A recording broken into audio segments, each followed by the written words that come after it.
सरकार या प्रश्नावर नेहमीच सकारात्मक आहे।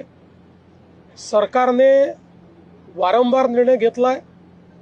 प्रत्येक वेळी जेव्हा अडचण आली त्यावेळी सरकारने निर्णय घेतलेला आहे। आणि या संदर्भात मी एवढंच सांगेन की सरकारची भूमिका पारदर्शक आहे, सरकारची भूमिका सकारात्मक आहे आणि ती भूमिका आम्ही सातत्याने मांडतो आहे। आणि यापुढेही सरकारची भूमिका ही सकारात्मकच असेल।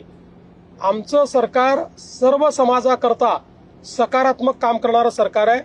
आम्ही समाजांना एकमेकापुढे आणून भांडण करत नाही, सगळ्यांचं भलं कसं होईल हा प्रयत्न करतो। आणि विशेषतः मराठा समाजाच्या संदर्भात मी पुन्हा एकदा सांगतो, जेवढे निर्णय मी घेतले आणि शिंदे साहेबांनी घेतले एवढे इतिहासात कधी झाले नाहीत आणि पुढेही आम्ही मराठा समाजाच्या हिताचे निर्णय घेतच राहू।